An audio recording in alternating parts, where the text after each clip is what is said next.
খোদা দাও আমায় আবার ওমার দারাজ দিল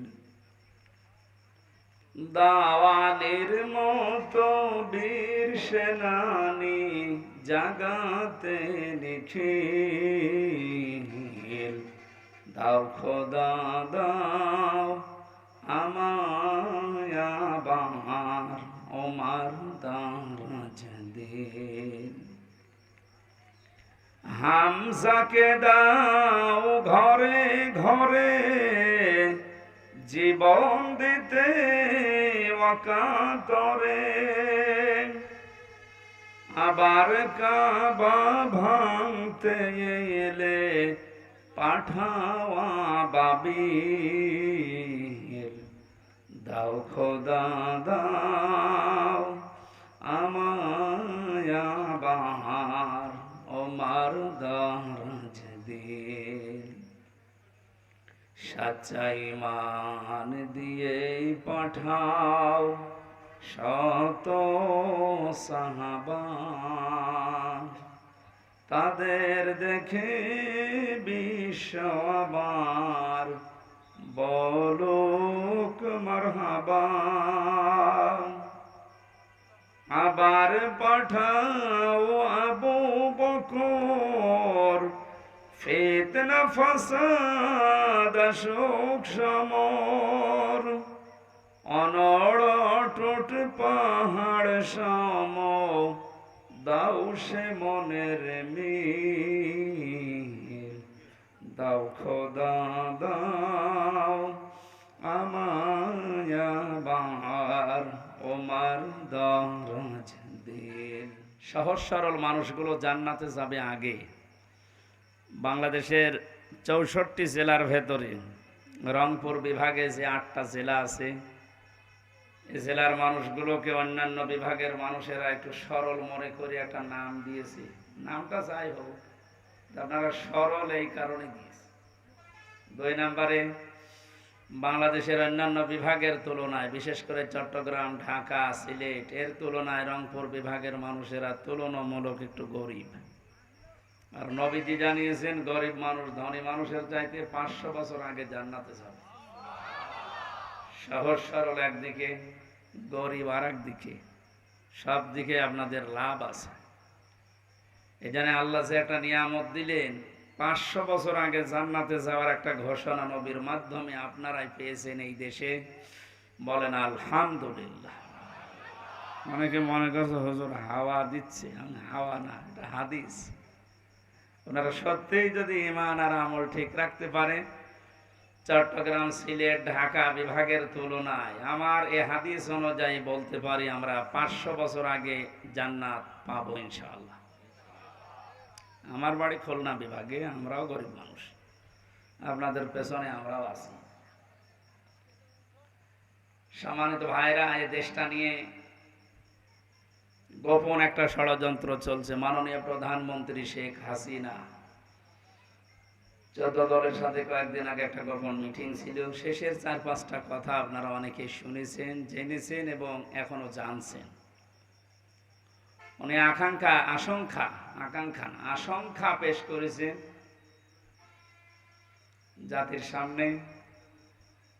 পার্বত্য চট্টগ্রামের কয়েকটা জেলা এবং মায়ানমারের কিছু অংশ নিয়ে সাদা চামড়ার যারা আছে, মোড়ল বলে আমরা যাদেরকে জানি, এরা একটা স্বাধীন খ্রিস্টান রাষ্ট্র গঠন করার জন্য গোপন আন্দোলন চালিয়ে যাচ্ছে।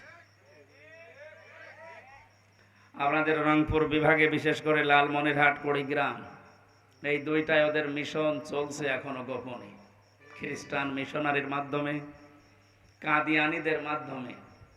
এগুলো এই সমস্ত এলাকার চাইতে বেশি চলছে পার্বত্য চট্টগ্রামের রাঙ্গামাটি, খাগড়াছড়ি, বান্দরবন আর মায়ানমারের কিছু অংশ নিয়ে। ওনারা জানেন পৃথিবীতে 228টা রাষ্ট্র আসে স্বাধীন পরাধীন মিলিয়ে। ওরা কিছুদিন আগে পূর্ব তৈমুর এবং দক্ষিণ সুদানের মতো রাষ্ট্রকে স্বাধীন খ্রিস্টান রাষ্ট্র ঘোষণা দিয়ে ফেলেছে। প্রধানমন্ত্রীর আশঙ্কা যদি সত্য হয়, আর হবে, কারণে সাদা চামড়ার লোকেরা যা শুরু করে এ শেষ না করে ছাড়ে না। আমাদের জীবদ্দশায় আবার এটা দেখা লাগে কিনা যে বাংলাদেশ ভাগ হয়ে গেছে, এখানে একটা স্বাধীন খ্রিস্টান রাষ্ট্র অলরেডি চলছে। এই সংবাদ কি খুব শুভ সংবাদ? হ্যাঁ, লক্ষ লক্ষ মানুষেরা জীবন দিয়ে এই পৃথিবীতে একটা দেশ স্বাধীন করেছিল, তার নাম বাংলাদেশ। সেই দেশটা এখন অদৃশ্য শক্তির হাতে ভাগ হয়ে যাচ্ছে। তাও মুসলমান রাষ্ট্র যদি হতো, এটা কথা ছিল, খ্রিস্টান স্বাধীন রাষ্ট্র হচ্ছে, এয়ারবেস বানানো হচ্ছে, এখান থেকে শেষ পর্যন্ত এই সমস্ত অঞ্চলের মুসলমানের তো এমনিতেই কোণঠাসা হয়ে আছে, কোন জায়গায় যে পৌঁছাবে আল্লাহ বলার মতো সুযোগ থাকবে কিনা তাও তো চিন্তায় আছে। আমরা এমনিতেই যে অবস্থায় এখন বাস করছি, এরকম টুপিওয়ালা দাড়িওয়ালা 10টা মানুষকে আপনি বাড়িতে নিয়ে খাবার খাওয়াবেন, 5 বার থানায় কল চলে যাবে যে গোপন মিটিং হচ্ছে। এই যদি হয় আমাদের এখনকার অবস্থা, আর ওইটা তৈরি হয়ে গেলে কোন জায়গায় যাবে আপনি বলেন। তামাম দুনিয়ায় যে 5টা সমস্যা সবচাইতে বেশি এখন, তার ভেতরে সন্ত্রাস জঙ্গিবাদ নামে যেটা ধোয়া তুলে মুসলমানদেরকে কালার করার জন্য তামাম দুনিয়ার ইহুদি খ্রিস্টান বৌদ্ধ সব জাতিরা এক হয়ে চেষ্টা চালিয়ে যাচ্ছে। আমি মুসাফির অবস্থায় আছি, মাজলুম অবস্থায় এখনো আছি। কারণ মাজলুম হওয়ার জন্য যে 3টা বিষয় লাগে, তার 3টাই আমার ভেতরে আছে। মাজলুম অবস্থায়, মুসাফির অবস্থায়, অসুস্থ অবস্থায় দোয়া করছে দিনাজপুরের ময়দানে, আল্লাহ প্রধানমন্ত্রী আশঙ্কা যেন এদেশে বাস্তবায়ন না হয়, হলে সমস্যা হয়ে যাবে আমাদের। পূর্ব তৈমুরের মতো, দক্ষিণ সুদানের মতো যদি এদেশে এখন ওরা যে কায়দায় চালায়, 228টা রাষ্ট্রের মাত্র 56-57টা মুসলিম রাষ্ট্র, বাকি কতগুলো ইহুদি খ্রিস্টান বৌদ্ধ মাজুসি রাষ্ট্র আপনি হিসাব করেন। একটা গণভোটের মাধ্যমে শেষে দেখা যাচ্ছে ঘোষণা হয়ে গেছে যে এটা দক্ষিণ সুদানের মতো, পূর্ব তৈমুরের মতো স্বাধীন খ্রিস্টান রাষ্ট্র বাংলাদেশের ওই অঞ্চল নিয়ে শুরু হয়ে গেছে। আল্লাহ তুমি আমাদের বাঁচাও, আমাদের দেশের স্বাধীন সার্বভৌমত্ব, স্বাধীনতা এটা যেন অখণ্ড থাকে, বলে না আমিন। মাসটা আরবিতে জিলকদ, জিলহজ মাস শুরু হয়ে গেছে। এ মাস আসার পরে নবীজি কমপক্ষে কয়েকটা কাজ উম্মতদেরকে করার জন্য নির্দেশ দিয়েছে। আমরা কয়েক মিনিটে নবীর ওই নির্দেশগুলো একটু শুনি, যদি পালন করতে পারি। 1 নম্বরে, মাস আসলে বিশ্ব নবী রোজা রাখতেন, যেদিন কোরবানির ঈদ শুরু হবে ওই দিনের আগ পর্যন্ত। সুতরাং আজকে আমার মনে হয় রোজা রাখা ভালো ছিল। যারা রাখেন না নফল রোজা, এটা খুব জোর দিয়ে বলছি না, রাখবেন যদি পারেন। রোজা রাখলে শরীর সুস্থ থাকে এবং অনেক দিক থেকে উপকার আছে। যারা গ্যাস্ট্রিক, আলসার এই সমস্ত রোগের দোহাই দিয়ে রোজা রাখতে চান না, বিশ্বনবী যে সিস্টেমগুলো চালু করেছিলেন, প্রত্যেক মাসে 3টা করে রোজা রাখতেন, প্রত্যেক সপ্তাহে 2টা করে রোজা রাখতেন, আশুরার যে রোজা রাখতেন, জিলহজ মাসের যে রোজা রাখতেন, রমজানের রোজা রাখতেন, এগুলো খেলা করার জন্য আমাদের উপরে দেয় নাই। নবীজির অন্যান্য রোগ আমরা দেখতে পেয়েছি, কিন্তু কোনোদিন পেটের প্রিয়া, গ্যাস্ট্রিক, আলসার এই রোগ নবীজির ছিল না। কারণ রোজা রাখলে ওই রোগগুলো আস্তে আস্তে ভালো হয়ে যায়। সুবহানাল্লাহি ওয়া বিহামদিহি। যাদের অভ্যাস আছে আপনারা রাখবেন, সুস্থ থাকতে পারবেন। 2 নম্বরে, মাস আসলেই নবীজি জিকির বাড়িয়ে দিতেন। কি বাড়াতেন? বলেন বলেন। জিকির মানে আমাদের এই তাহেরি ভাইয়ের মতো জিকির না, এও জিকির করে। আল্লাহর নামে কিছুক্ষণ জিকির চালায়, এরপরে এমন এমন মানুষের নাম নিয়ে জিকির করে যেটা প্রকাশ্য শিরক। প্রকাশ্য কি? তার কথাগুলো কোরআনে কারিমের 2টা আয়াতের পুরা বিরুদ্ধে। সূরা আনআম 50 নম্বর আয়াত আর সূরা হুদ 34 নম্বর আয়াত, এই সমস্ত আয়াতের পুরা বিরুদ্ধে ওই মাওলানার কথা। মাওলানা বলে ভুল হবে, বললাম লিকুলি নাফসি, হে নবী আপনি বলেন যে আমার সম্পর্কে আমার কোনো আয়ত্ত নেই, যে আমি ভালো করব না মন্দ করব এটা আমার আয়ত্তে নেই। এবং একথা আমি বলি না যে আমি ফেরেশতা হয়ে গেছি, আল্লাহর ধনভাণ্ডার আমার কাছে আছে আর আমি গায়েবের খবর তোমাদের বলতে পারি, এ কথা আমি বলি না। কে বলছেন বলেন তো? আল্লাহ নবীজিকে দিয়ে এই কথাগুলো বলাচ্ছে যে আপনি বলেন যে আমি গায়েব জানি না, আল্লাহর ধনভাণ্ডার আমার কাছে নেই আর আমি ফেরেশতাও না, আমার কাজ কি, আমার কাছে ওহী আসে, আমি এইটা তোমাদের কাছে প্রচার করি, এইটাই আমার কাজ। অথচ আল্লাহর ধন রসুলকে দিয়ে আল্লাহ গেছে গায়েব হয়ে। এই সমস্ত উল্টাপাল্টা কথা যারা জিকিরের নাম দিয়ে আজ চালাচ্ছে জাতির ভেতরে, কোরআনের আয়াতের বিরুদ্ধে গেলে মানুষ কাফের হয়ে যায়, মুশরিক হয়ে যায়। কি হয়ে যায়? কোনো কাফেরের মুশরিকের জানাজা পড়া জায়েজ আছে? এখন যারা জেনারেল শিক্ষিত মানুষগুলো, বিশেষ করে নবনির্বাচিত চেয়ারম্যান সহ যারা বসে আছে, এ কথা বললে ওনারা ধারণা করবে এক হুজুর আর এক হুজুরের বিরুদ্ধে বলছে, ও হুজুর ওরে বললে গুনাহ হবে, ওর তো আর ইমানই নেই, ও তো কাফের হয়ে গেছে। কোন কাফেরের মুশরিকের জানাজা পড়া জায়েজ আছে? কেউ যদি জেনে শুনে কোনো হারাম কাজ করে তারও ইমান নষ্ট হয়ে যায়। আমি জেলখানায় 3টা বছর পার করে আসলাম, কয়েকদিন আগে এসেছি। মাওলানা মামুনুল হক আমার সাথে ছিল। যতদিন ওনার সাথে সকালে আর দুপুরে খাবার খেতাম, মাঝে মাঝে আমারে বলতো, হামজা যদি বাইরে যেতে পারি জীবনে কোনো কাফের মুশরিকের জানাজা পড়াবো না, যাবো না। বললাম এইটা নিয়ে আপনি এত কঠিন? এটা কোরআনের সরাসরি নির্দেশ। বিশ্বনবী নিজের চাচা মুশরিক ছিল, আবু তালেব। কি ছিল বলেন বলেন? সে যখন মারা যাচ্ছিল তার কাছে যে বলেছিলেন, ইয়া আম্মি আবি তালিব কুল লা ইলাহা ইল্লাল্লাহ হাজ্জুল লাকা ইনদাল্লাহি ইয়াউমাল কিয়ামা। বুখারী শরীফের হাদিস। হে চাচা, আপনার জলে বলা লাগবে না, আপনার কানের কাছে শুধু মুখ নিয়ে বলেন যে লা ইলাহা ইল্লাল্লাহ মুহাম্মাদুর রাসূলুল্লাহ বলার দরকার নেই, কারণ ওইটার সাক্ষী তো আমি হয়েছি। আপনি শুধু আল্লাহর একত্ববাদের এই স্বীকার আমার কানের কাছে মুখ নিয়ে করেন, আমি কিয়ামতের দিন আল্লাহর কাছে ঝগড়া করে আপনাকে জান্নাতে নিয়ে যাব। পাশে দাঁড়িয়েছিল আবু জেহেল আর আবু সুফিয়ান। ডাক দিয়ে বলে, নেতা পড়বা? সারা জীবন বাপদাদার ধর্ম অনুসরণ করলে এখন ভাতিসারে নতুন ধর্ম গ্রহণ করে কলঙ্কিত হবা।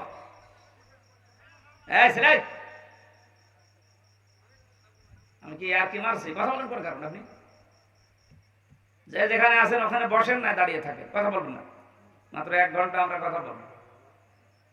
যে যেখানে আছেন দাঁড়িয়ে থাকেন, বসেন, অসুবিধা নেই। গরমের ভেতরে কি বলবো? এই এখানে বসুন। এই ছেলে, এই আশ্চর্য তো, যাদের এখানে যান।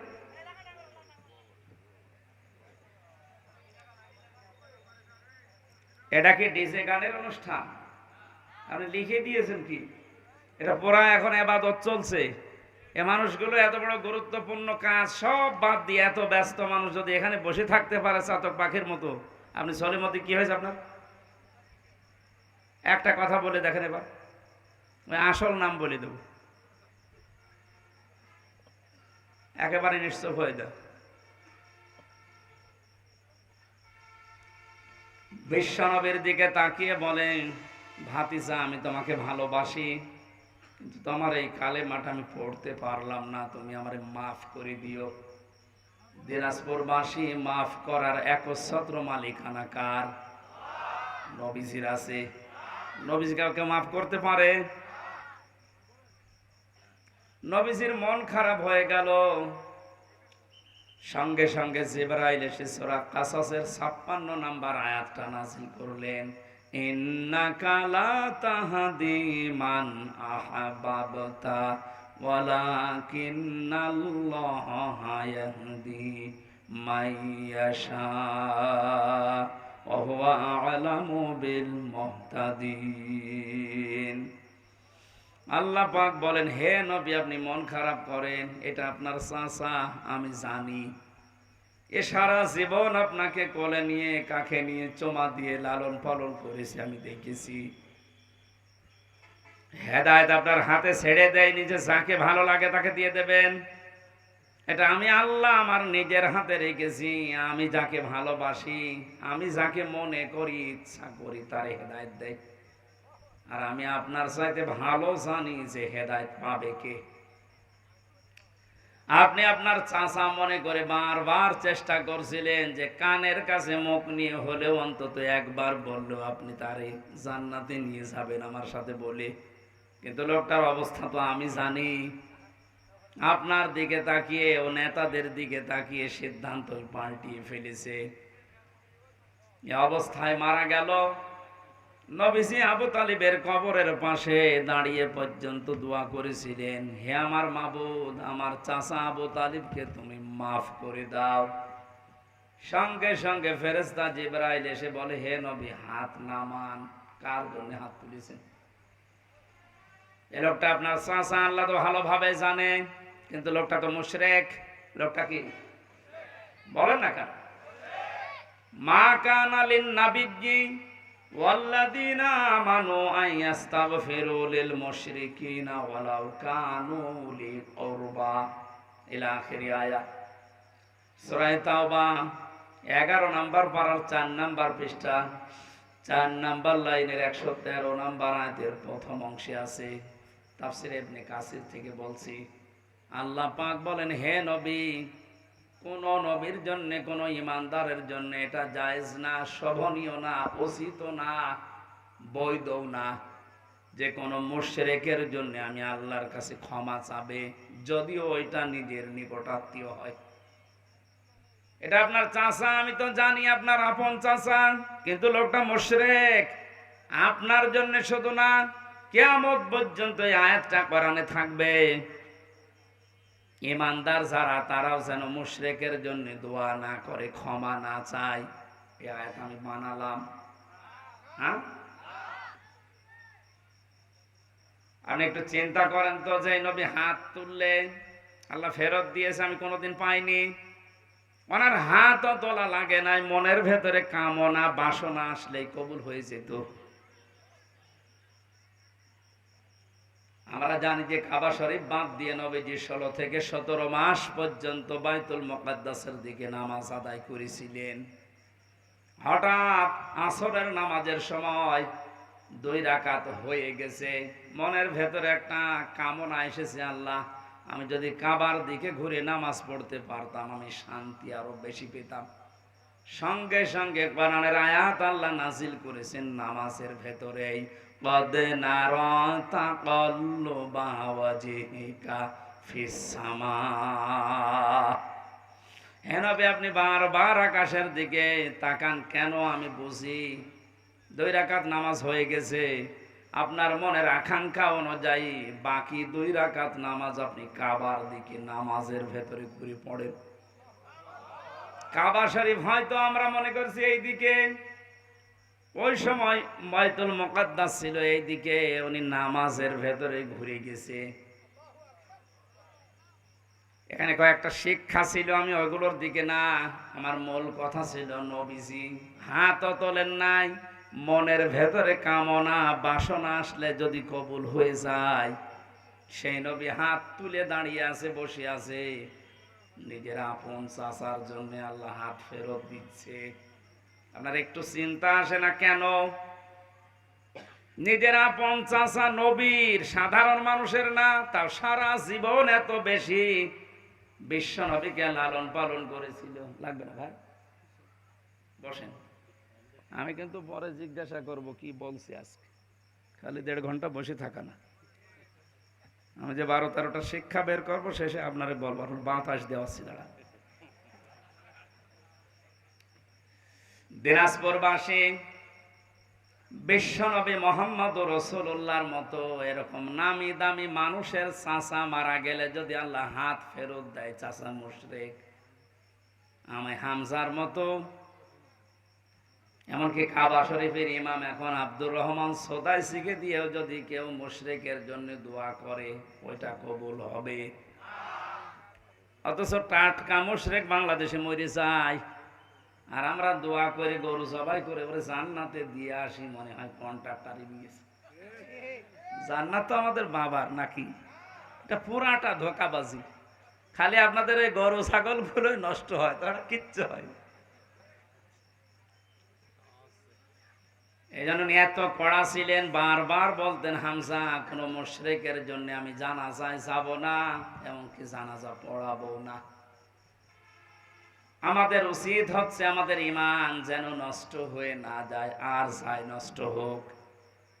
আলেমের নাম নিয়ে আছে এমন কিছু মানুষ বের হচ্ছে এই দেশে, এদের পেছনে রাঘব বোয়ালরা আছে আমরা জানি, নাই তো এত শক্ত কথা বলার পরে এই ৯৬% মুসলমানের দেশে টিকে থাকা সম্ভব না।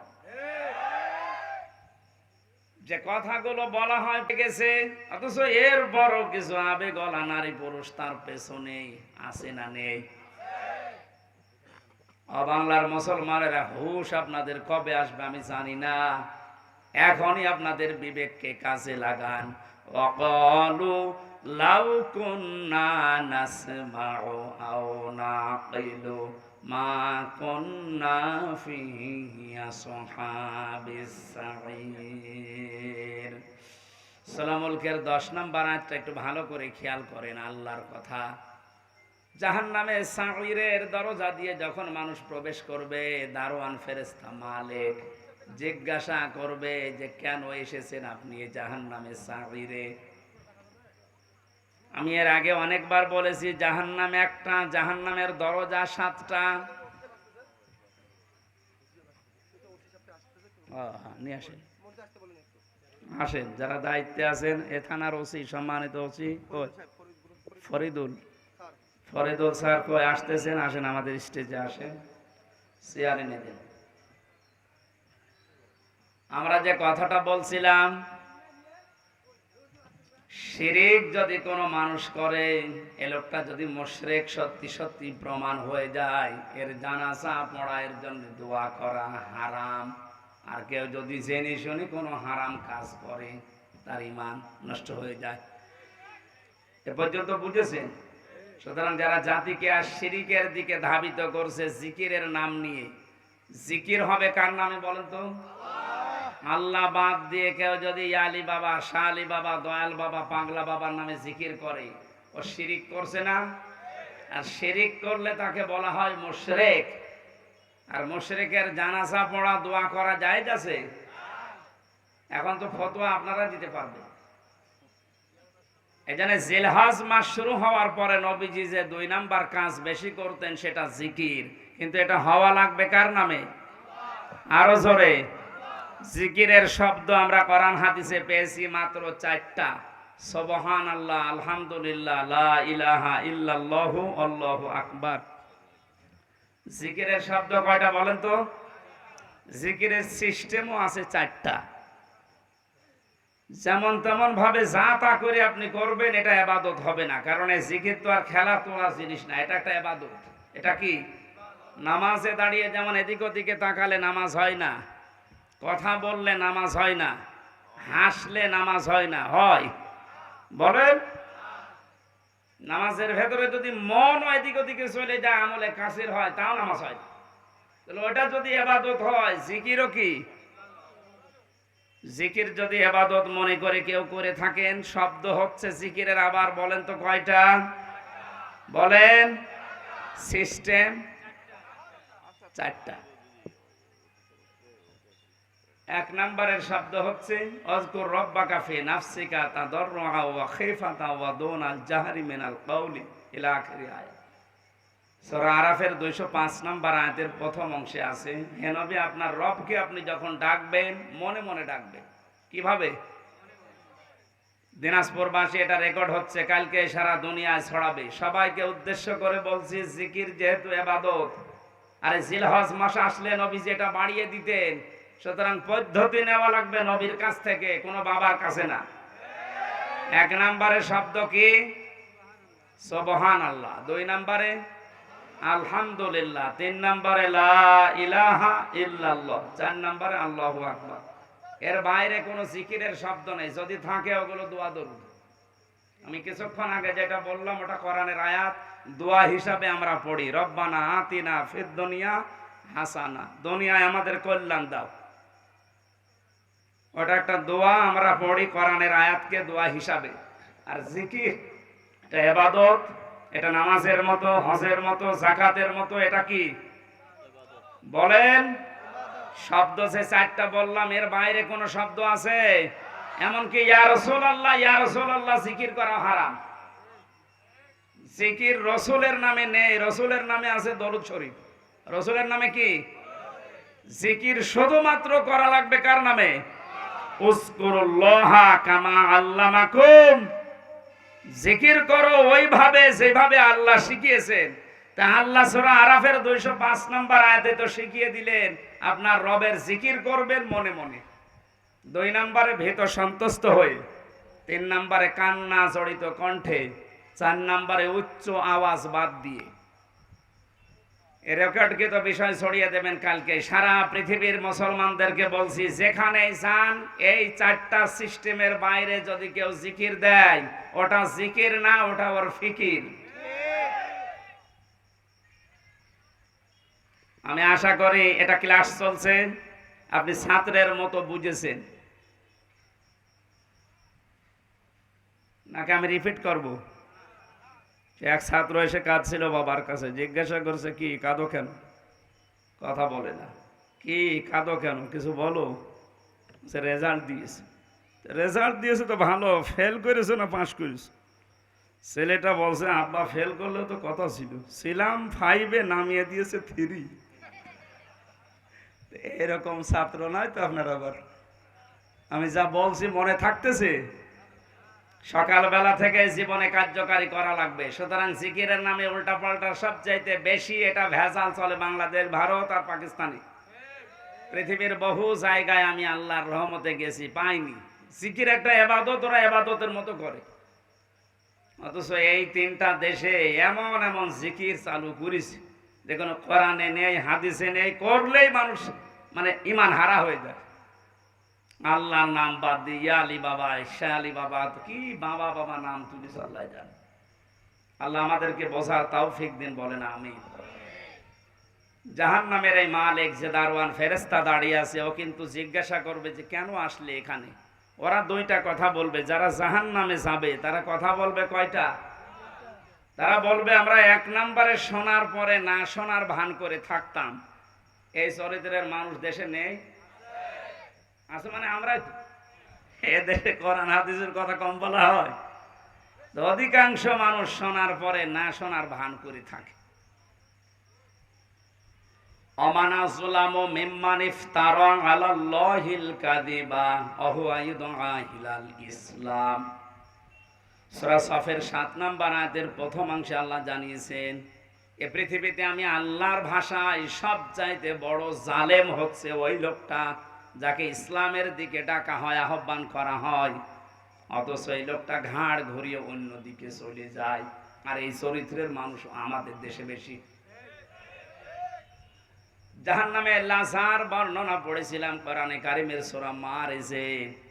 আল্লাহ পাক জানিয়েছেন, কাল্লা ইন্নাহা লাযা নাযাআতাল লিশাওয়া।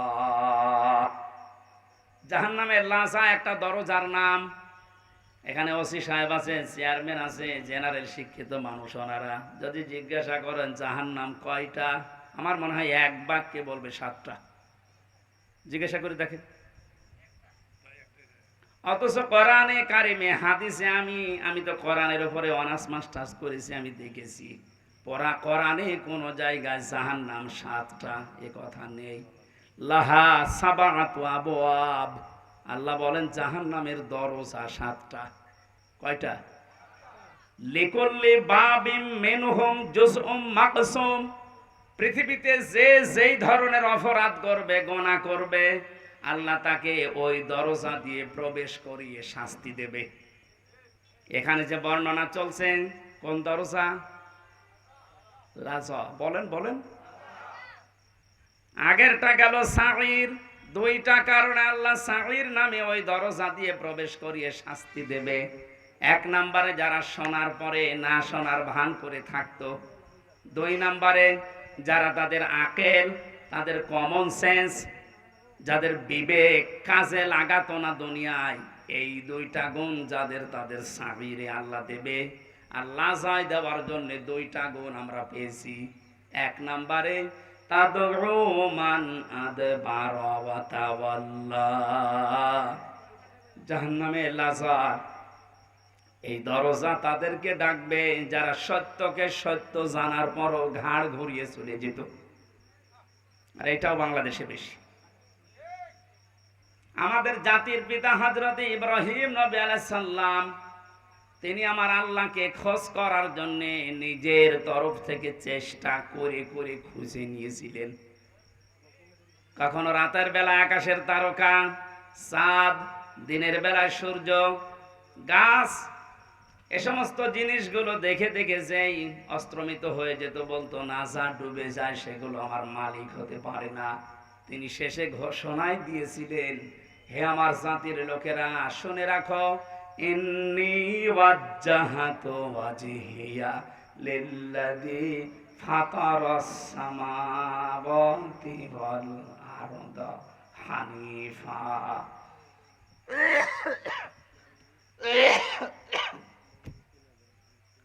ওয়ামা আনা মিনাল মুশরিকিন। এটা যায় নামাজের দোয়া বলে অনেকে চালায়। না, এটা যায় নামাজের দোয়া না।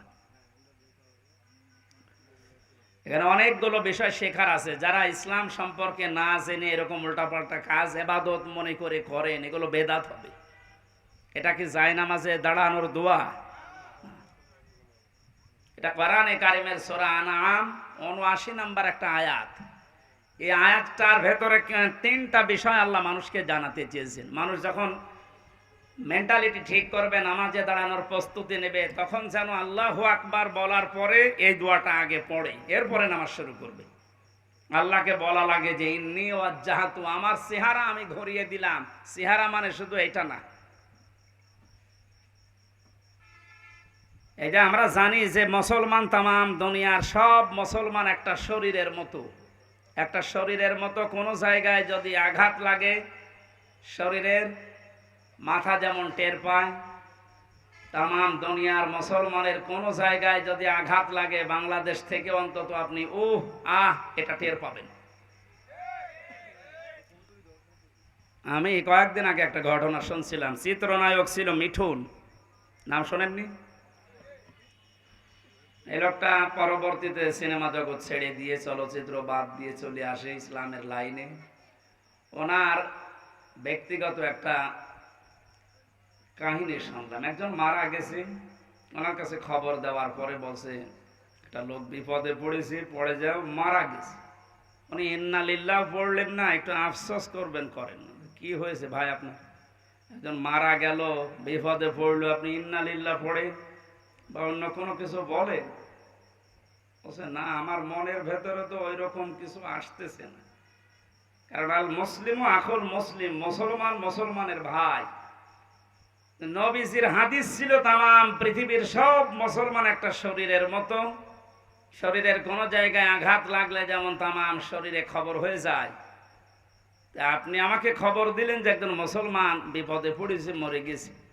তা আমার শরীরের ভেতরে তো সেরকম কোনো অনুভূতি আমি পাচ্ছি না। তা আমার মনে হয় তার কিছু হয়নি। পরবর্তীতে খোঁজ নিয়ে দেখা গেল, হ্যাঁ সত্যিই ও বিপদে থেকে বেঁচে গেছে। আমি এটা দ্বারা বোঝাতে চাচ্ছিলাম, একজন মুসলমানের ভেতরে কিরকম অনুভূতি আসলে সে বুঝতে পারে যে আমার মুসলমান ভাই বিপদে পড়েনি। তাম দুনিয়ার মুসলমানেরা যদি আজ নবীজির হাদিস অনুযায়ী একটা শরীরের মতো আমরা হতে পারতাম, আমার মনে হয় ফিলিস্তিনে যে অবস্থা চলছে আরো অনেক আগে স্বাধীন হয়ে যেত। আমরা ওই হাদিসটাকে ওই ধাঁচে নিয়ে যেতে পারিনি। তাহলে আমার চেহারা বলতে শুধুমাত্র এই মুখমণ্ডল না, আমার ব্যক্তি, পরিবার, সমাজ, রাষ্ট্র, প্রত্যেকটা একটা চেহারা। প্রত্যেকটা কি? এই চেহারাগুলো আমি সব আজ ঘুরিয়ে দিলাম আল্লাহ তোমার দিকে। তুমি আসমান আর জমিন বানিয়েছো আমি খেলা করার জন্যে, লোক দেখানোর জন্য না, হানিফা একনিষ্ঠ ভাবে আমি ঘুরিয়েছি। এখন আমি আর কারো দিকে নেই।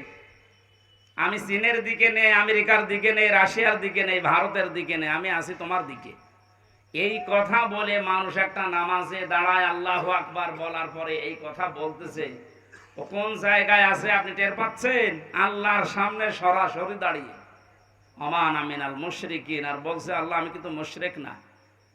জাতির পিতা হযরত ইব্রাহিম আল্লাহকে খোঁজ করে করে তিনি পেয়েছিলেন, আর আমাদেরকে ইসলামের নিয়ম নীতিগুলো চোখে আঙ্গুল দিয়ে দেখিয়ে দিলেও আমরা অনেকে মানতে চাই না।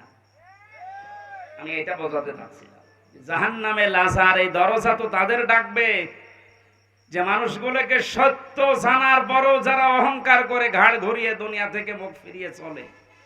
আর এটা দিন দিন এদেশে বেড়ে যাচ্ছে। যারা মাল সম্পদ জমা করে আর এগুলো সংরক্ষণ করা যায় কি করে সেই চেষ্টায় থাকে সব সময়। এই আয়াতের তাফসীর অনুযায়ী দুইটা কথা খুব গোপনে বলছি, মাইক বাদ দিয়ে বলবো নাকি? কোরআনে কারিমে আল্লাহ রাব্বুল আলামিন জানিয়েছেন, ওমান আ'রাদা আন যিকরি ফাইন্না লাহু মাঈশাতান দনকা ওয়া নাহশুরুহু ইয়াওমাল কিয়ামাতি আ'মা। সূরা তাহার 124 নম্বর আয়াতে আল্লাহ পাক জানিয়েছেন, আল্লাহর বিধান আল্লাহর আইন বাদ দিয়ে পৃথিবীতে কেউ যদি উপায় করে, টাকা পয়সা কামাই করে, ইনকাম করে, দুইটা ক্ষতি হবে তার। এক নম্বরে আল্লাহ তার দুনিয়ার জীবনটা দঙ্কা সংকীর্ণ করে দেবে। দঙ্কা শব্দের যতগুলো ব্যাখ্যা আমি পেয়েছি বিভিন্ন তাফসিরে, বিশেষ করে ফি জিলাল কোরআন, সাইয়্যিদ কুতুব রহমাতুল্লাহ আলাইহি উনি দঙ্কার ব্যাখ্যায় 7টা বিষয় তুলে এনেছেন। আপনারা শুনতেছেন নাকি আমি মাছের কাহিনী শুরু করব? মনোযোগ সহকারে শুনতেছে তো? না, আমার মাছের কাহিনী মুখস্থ আছে, আমি বলি আপনারা তা ধরে বসে থাকেন।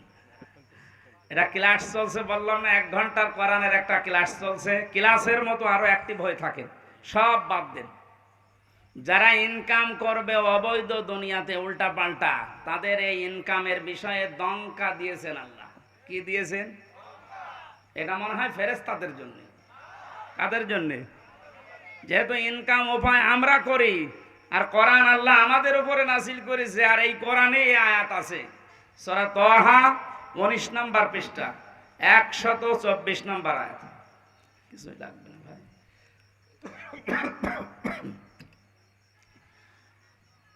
যেহেতু সব শ্রেণীর মানুষ এখানে আমরা আছি, এই জন্য আয়াতটা আমরা তুলে নিয়ে আসলাম এই জামাআ ফাওয়ার ব্যাখ্যায়। যারা অবৈধ ইনকাম করছেন, আপনি মনে করছেন আমরা এই মাত্র 5000 মানুষ শুনছি, না, এটা এখন তামাম দুনিয়ায় ছড়াচ্ছে।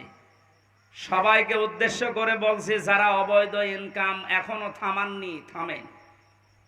টাকা পয়সা যারা জমা করতেই আছেন, আর রক্ষণ করবেন কি করে, সংরক্ষণ করে রাখবেন এই চিন্তায় আছেন না, আপনি পারবেন না। তাহলে আল্লাহর দঙ্কা এই শব্দটা মিথ্যা হয়ে যাবে। আল্লাহ তার কোরআনকে দুনিয়ায় মিথ্যা প্রমাণ করবে? বলেন। সুতরাং এর ভেতরে যা আছে কার্যকর 100 ভাগ হবে, আর এটা যে হচ্ছে আপনাকে আমি দেখাচ্ছি। দাঁড়ান, দঙ্কার কয়টা ব্যাখ্যা বললাম? বলেন বলেন। 1 নম্বরে দুনিয়ার চর্ম চোখে আপনি দেখতে পাবেন আয় উন্নতি ভালোই হচ্ছে, বিভিন্ন লাইন দিয়ে অর্থ সম্পদ, টাকা পয়সা, বাড়ি গাড়ি, ব্যাংক ব্যালেন্স হয়ে যাচ্ছে। টাকা আসবে হয়তো আপনার 10 লাইন দিয়ে। আল্লাহ বলেন আমার আইন, আমার বিধান, আমার জিকির বাদ দিয়ে যদি ওগুলো উপায় হয়, তোমার ওই টাকা ব্যয় হবে 15 লাইন দিয়ে। ওগুলো আসবে হয়তো 10 লাইন দিয়ে, বাজারের টাকা, ব্রিজের টাকা, কালভার্টের টাকা, কত জায়গার কত জায়গায় আপনি সব সেট করে রেখেছেন, শুধু নিজে কিছু করেন না, ফেরেশতা সেট করা আছে। মাসে মাসে ওখান থেকে আপনার অ্যাকাউন্টে টাকা আসবে 10 লাইন দিয়ে, যাবে 15 লাইন দিয়ে।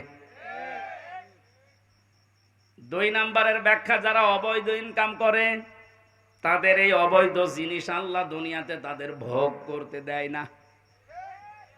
এটা যে দেয় না তার প্রমাণ বাংলাদেশে নেই, নাম ধরা লাগবে।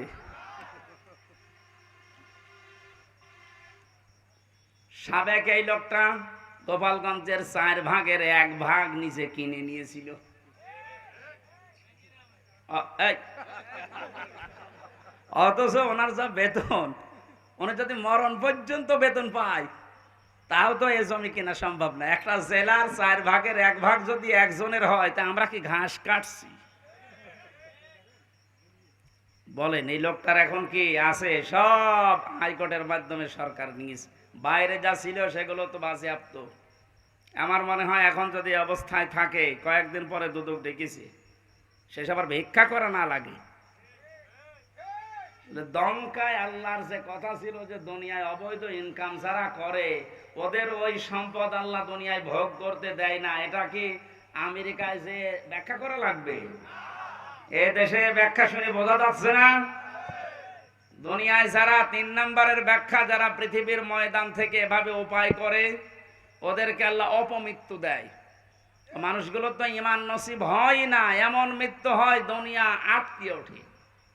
আমার ঝিনাইদার একজন কয়েকদিন আগে গেছে, 200 কোটি টাকার মামলা। আপনি মনে করেন কি যে 200 কোটি টাকা আপনার এই মুরব্বীরে যদি এখন থেকে বসিয়ে দেন, মরণ পর্যন্ত শুধু গুনতে থাকবে, শেষ করতে পারবে না। 200 কোটি, এটা মানুষের কয় টাকা লাগে এ দুনিয়া চলতে বলেন? মামলা হওয়ার পরে কি হয়েছে দেখেছেন? লাশের টুকরো খুঁজে পাওয়া যাচ্ছে না। তার মেয়ে এখন কান্নাকাটি করছে যে একটা টুকরো অন্তত দেন, অন্তত লাশটা মনে করে দাফন করি, জানাজা পড়ায়, তাও পাচ্ছে। কয়েকদিন আগে ভারতের কলকাতার একটা খেজুর গাছে নাকি 2টো বিচি ঝুলেছিল। অনেকে বলছে এইটা এই লোকের বিচি। আমি দেখলাম ফেসবুকে যে বিচি মানুষের অত বড় হওয়ার কথা না, এর ছাগলের বিচি হবে। কে হয়তো ছাগল জবাই করে বিচি এরকম ঝুলিয়ে দিয়েছে। কোন জায়গায় আল্লাহ নামিয়েছে আপনি তাকান। আপনি এখনো অবৈধ ইনকাম বন্ধ করেন না, উল্টা পাল্টা মামলা দিয়ে মানুষকে আপনি কালার করে দিন। এজন্য এইগুলো করেন না। যারা মানুষের নামে মিথ্যা মামলা দেন, মানুষকে হয়রানি করেন, এর মাধ্যমে জুলুমের মাধ্যমে অবৈধ টাকা ইনকাম করেন, এই টাকা আপনি ভোগ করে যেতে পারবেন না। যদি করতে পারেন তাহলে এই আয়াত মিথ্যা হয়ে যাবে, কোরআন শরীফ জীবনও মিথ্যা হবে না। 2 নাম্বার আপনার অপমৃত্যু হবে। আপনি ঈমান নিয়ে যেতে পারবেন না, বেঈমান হয়ে মরবেন। এগুলো আল্লাহ একটা একটা করে দেখাচ্ছে। এইরকম চোখে আঙ্গুল দিয়ে দেখিয়েও যদি আমাদের পরিবর্তন না আসে, তারপর কবে হুঁশ আসবে আমাদের? আমার দাদা মারা গেছে আমি জেলখানায় থাকতে, উনি মাঝে মাঝে বলতো যে গন্ডার এর চামড়া এত মোটা, এটা কাঁতো কুতু দিলে নাকি 3 দিন পরে টের পায় যে কাঁতো কুতু লেগেছে। এক লোক শ্বশুর বাড়ি যাচ্ছিল, রাস্তার পর এক গন্ডার কাঁতো কুতু দিয়েছে। কি গো, আমারে কাঁতো কুতু দিলে আমি হাসি, আর এ হাসে না কেন? 3 দিন শ্বশুর বাড়ি থাকার পরে আসার সময় দেখছে হ্যাঁ গন্ডার হাসতেছে। বলছে বন্ধু, তোমারে 3 দিন আগে কাঁতো কুতু দিয়েছি আমি, তখন তো তুমি হাসলে না, আজকে হাসতেছ। গন্ডার ওর নিজের ভাষায় বলছে, ভাই 3 দিন আগে যখন আপনি দিলেন, 3 দিন সময় লেগেছে চামড়া ভেদ করে আমার শরীরে কাতুকুতু লাগতে। গন্ডারের কাতুকুতু লাগে কয়দিন পর, আমাদের সাথে সাথে। আমি আজ 12-13 বছর কাতুকুতু দিচ্ছি, তারপরেও তো আমার জাতির হুঁশ হয় না। সেই বিশ্ববিদ্যালয়ে 10 সালে ভর্তি হওয়ার পরে আমি মনে হয় 11-12 সাল থেকে এই ওয়াজের মাহফিলে, 12 সাল থেকে 24 সাল, এই 12 বছর, কত 3 বছর নাই ছিলাম ভেতরে, 9 বছর তো কাতুকুতু দিয়েছি বিভিন্ন কায়দায়। কই জাতির তো কোনো পরিবর্তন নেই। অবৈধ ইনকাম কি কমেছে? এমনকি আমারে ধরার পর আমার বাবার কাছ থেকে টাকা নিয়েছে। কই অবৈধ ইনকাম তো কমছে না। আর আমার মনে হয় এই আয়াতের উপর আমাদের এখনো 100 ভাগ বিশ্বাস হয়নি, ভাষা ভাষা বিশ্বাস আছে। এই জন্য লাজায় যাওয়ার যে কারণগুলো বললাম, এগুলো যেন আমাদের ভেতরে থাকলে আমরা এখনই থেমে যাই। সাইরে যাওয়ার যে কারণগুলো বলছি, এগুলো থাকলে যেন আমরা থেমে যাই। আল্লাহ আমাদের আমল করার তৌফিক দাও, আমিন। আরো জোরে বলেন। আমার ভাইরা, জিলহজ মাস যেহেতু শুরু হয়ে গেছে, নবীজি যেভাবে জিকির করতেন, আজ যারা জাতিকে জিকিরের নাম নিয়ে মুশরিক বানাচ্ছেন, শিরিকের দিকে ধাবিত করছেন, তারাও থামেন। জিলহজ মাসের 3 নাম্বার আমল, নবীজি এ মাস আসলেই ঘোষণা দিতেন যাদের সামর্থ্য আছে তারা যেন অবশ্যই কোরবানি করে। কি করে? বলেন বলেন। এ শব্দটা সে জন্মের পর থেকে শুনছি, কোরবানি কি, এটা এর ইতিহাস কি, কোথা থেকে এসেছে, এটা শুরু হয়েছে কোন দিন থেকে? অধিকাংশ মানুষ আমরা ইব্রাহিম আলাইহিস সালামের জীবন থেকে মনে করে কোরবানি পেয়েছি। হযরতে ইব্রাহিম আলাইহিস সালাম তার সন্তানকে জবাই করছে, কোরবানি দিচ্ছে ইসমাইলকে, এটা থেকে আমরা জানি না। কোরবানি শুরু হয়েছে এসে দুনিয়া শুরুর পর থেকে। ওইটাই আল্লাহ তেলাওয়াত করে করে আমাদেরকে শুনিয়েছেন নবীর মাধ্যমে। আল্লাহ পাক বলেন সূরা মায়েদা 27 নাম্বার আয়াতটা আমরা পড়েছি। এখান থেকে আমরা কয়েকটা, কমপক্ষে 12টা শিক্ষা বের করব আজকে। আপনারা থাকবেন তো কিছু সময়? ঠিক আছে। যেটা একটা নতুন বিষয়, বোঝার জন্য একটু মন মানসিকতা এদিকে দিয়ে রাখবেন। জন্মের পর থেকে যারা কোরবানি শোনেন, শুধু ইব্রাহিম ইসমাইল নবী না, জন্মের পরে না, এই পৃথিবী তৈরি হওয়ার পর থেকে কোরবানির সিস্টেম চলে আসতেছে। হয়তো এক এক নবীর সময় এক এক রকম সিস্টেম ছিল। হযরত আদম আলাইহিস সালামের 2 সন্তানের ব্যাপারে আল্লাহ বলেন, হে নবী, আপনি আপনার উম্মতদের সামনে এই আয়াত তেলাওয়াত করে শোনান। দিনাজপুরবাসী আল্লাহর নবী মুহাম্মদুর রাসূলুল্লাহ যদি এখন বেঁচে থাকতেন, এই দিনাজপুরের 5 বাড়িয়ে রাস্তার পাশ দিয়ে যদি এখন হেঁটে যেতেন, এই ময়দানে যদি এতগুলো উম্মত দেখতেন, এখানে বসে বসে উনি এই আয়াত তেলাওয়াত করে শোনাতেন। কারণ সামনে এখন এই বিষয়গুলো আমাদের আছে, কোরবানি। কোরআনে কারীম থেকে আবার বলছি, জবান খুলে বলেন, শয়তান যেন আশপাশে থাকলেও দূরে চলে যায়। আউযু বিল্লাহি মিনাশ শাইতানির রাজিম, বিসমিল্লাহির রহমানির রহিম,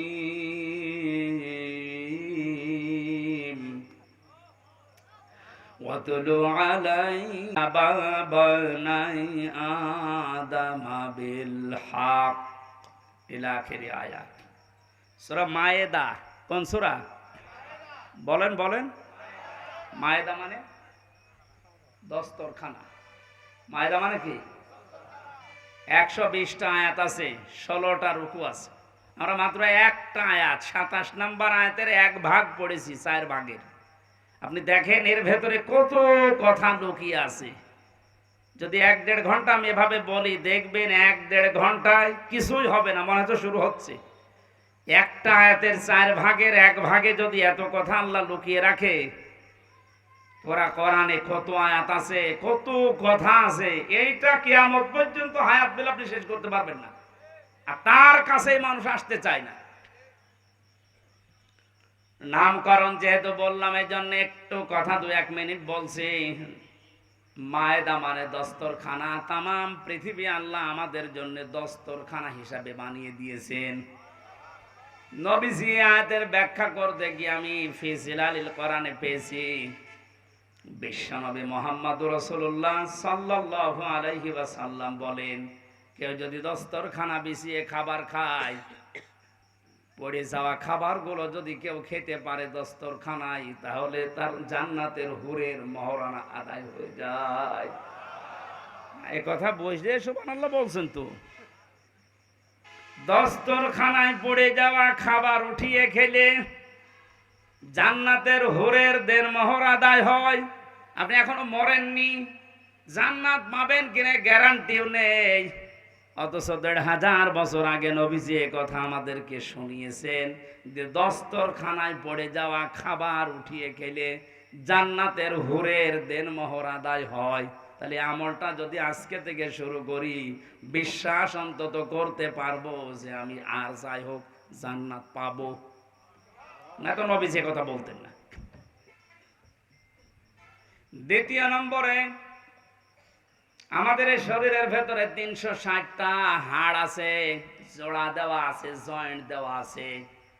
আল্লাহর নবী বলেন, সাহাবীরা তোমরা প্রতিদিন 360টা এই জোড়া আছে এই জোড়া রগের হাড়ের সাদগা আদায় করবা। সাহাবীরা বলেন, হুজুর আমরা এত গরিব মানুষ, প্রতিদিন সাদগা করব, টাকা পাবো কোথায়? নবীজি বলেন, 2টা কাজ করবা দুনিয়ায়, তাহলে 360টা হাড়ের সাদগা আদায় হয়ে যাবে। 1 নম্বরে, মসজিদে যদি কোনো ময়লা আবর্জনা থুথু লালা এরকম কিছু পড়ে থাকে, কারো উপরে না তাকিয়ে নিজের দায়িত্ব মনে করে ওটা ফেলে দিবা।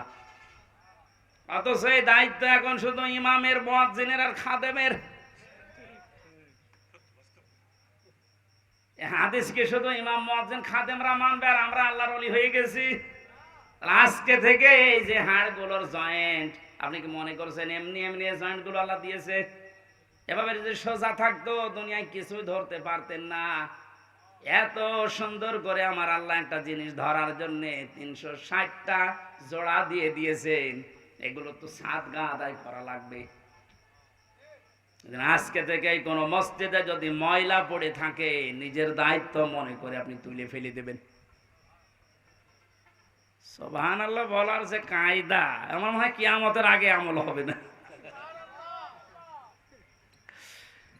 2 নম্বরে, রাস্তায় চলতে গিয়ে কোনো কষ্টদায়ক বস্তু যদি আপনি দেখতে পান, নিজের ইমানি দায়িত্ব মনে করে এটা তুলে উঠিয়ে ফেলে দেবেন। কিন্তু বাংলাদেশের মানুষের চরিত্র স্বভাব আলাদা। রাস্তার ময়লা মাটি এগুলো তুলে আরো ফেলে দেওয়ার কথা, আর আমরা বাড়ি ঘরের সব পরিষ্কার করা ময়লা রাস্তায় এনে ফেলে রাখি থাক। নবীজি বলেন, যারা রাস্তার কষ্টদায়ক বস্তু তুলে ফেলে দেয়, এদের ইমানের যে 77টা অঙ্গ আছে তার ভেতরে সর্বনিম্ন স্তর এইটা, যে তার ইমান আছে, বোঝা যাবে রাস্তার কষ্টদায়ক বস্তু তুলে ফেলে দিয়েছে। আর আমরা আরো যদি রাস্তায় কষ্ট দেওয়ার জন্য ময়লা মাটি এনে ফেলে রাখি, তা আমাদের ইমান আছে আমরা কোন চিহ্ন দিয়ে বোঝাবো? এখন যদি বলেন আমার দাঁড়িয়ে আছে, আরে ভাই রবীন্দ্রনাথ ঠাকুরেরও দাঁড়িয়ে ছিল, আমার জুব্বা আছে, আবু সাহেলের জুব্বা ছিল না। আপনি মনে মনে করেন আমি ইমানদার, আমি মসজিদের দিনাজপুরের সভাপতি, আর আবু জেহেল ছিল কাবা ঘরের সভাপতি। ইমান বোঝাতে হলে এই 77টা বিষয় আপনাকে জানা লাগবে। প্রথম হচ্ছে লা ইলাহা ইল্লাল্লাহর ঘোষণা দেওয়া, সর্বনিম্ন হচ্ছে রাস্তার কষ্টদায়ক বস্তু তুলে ফেলে দেওয়া। নবীজি বলেন, যদিও তুলে ফেলে দিতে পারে তাহলে বুঝবে সে যেন তার ভেতরে ঈমান আছে। পৃথিবীর মানুষেরা 750 কোটি মানুষ এখন মুসলমানদের নবীর এই হাদিসের দিকে তাকান। রাস্তার কষ্টদায়ক বস্তু তুলে ফেলে দেওয়া যে মুসলমানের ইমানের সর্বনিম্ন স্তর চিহ্ন, সেই মুসলমানদেরকে মানুষকে কষ্ট দেবে, এটা আপনারা মানেন কি করে? কিছু হলেই আমাদের উপরে দোষ চাপিয়ে দেন। আমাদের ইমানের তো সর্বনিম্ন স্তর এটা, যে রাস্তায় কোনো কষ্টদায়ক জিনিস থাকতে পারবে না। আর আমাদেরকে দুনিয়ায় কষ্টদায়ক যত দুনিয়ায় সব কিছুর মূলে আপনারা আমাদেরকে রেখেছেন, কিছু হলেই আমাদের দোষ। সুতরাং বুঝতে হবে, যারা মানুষকে কষ্ট দেওয়ার জন্য কাজ করে এরা নবীর উম্মত, মুসলমান না, এরা অন্য কিছু। সূরা মায়েদার যে নামকরণ শুনলেন, এখান থেকে আপনি কি পেলেন বলেন তো? আজকে থেকে আমলটা শুরু করা দরকার। দুনিয়া আল্লাহ মায়েদা দস্তরখানা হিসাবে আমাদের সামনে উপস্থাপন করে দিয়েছেন। দস্তরখানার যেমন বিভিন্ন জায়গায় খাবারগুলো আমার আল্লাহ আমরা সেট করে রাখি, তামাম দুনিয়া মনে হচ্ছে আমাদের জন্য খাবারের একটা প্লেট। কি কথা বলে না কেন? বাংলাদেশের দিকে তাকান, এক এক এলাকাকে আল্লাহ এক একটা প্লেটে যেমন 4-5 রকমের খাবার দেয়, এই বাংলাদেশটাতেও আমার আল্লাহ এক একটা অঞ্চলকে খাবারের প্লেট ওইভাবে সাজিয়েছে। দিনাজপুরে যেভাবে লিচু হয়, আমাদের কুষ্টিয়াতে, মেহেরপুরে, চুয়াডাঙ্গায় আপনি পাবেন না। আমাদের এলাকায় যেটা হয় ওইটা এখানে পাওয়া যাবে না, তামাক। ছাগলেও খায় না, অথচ দিনাজপুরের লোকেরা খায়। হ্যাঁ, কথা বলছো না কেন? এই যে রংপুরে আকিস গ্রুপের, এরপরে লালমনিরহাটে আকিস গ্রুপের যে বিশাল ভান্ডার, এগুলো তৈরি হচ্ছে আপনাদের এলাকায়, তাহলে আপনারা না খেয়ে তো অন্তত ছাড়েন না। বিড়ি ছাড়া খাচ্ছেন, এই বদ অভ্যাসটা আজকে আল্লাহর জন্য বাদ দিয়ে দেবেন। কারা কারা বাদ দিতে পারবেন দেখি? বিড়ি খোর কয়েকটা আছে এখানে, আলহামদুলিল্লাহ আজকের মাহফিল সাকসেস হবে, আপনি ছেড়ে দেবেন ভাই। শুধু এ দোষ আপনারও দেয় না, আপনার স্ত্রী নেই। সম্মানিত মা বোনেরা যদি এসে থাকেন, আপনার স্বামী যদি বিড়ি খায়, সিগারেট খায়, ওর বিছানা আলাদা করে দিন। ও শয়তান থাকে কোন জায়গায় দেখবো, শেষে যে থাকতে পারবে না, বাধ্য হয়ে ওই ছেড়ে দেবে।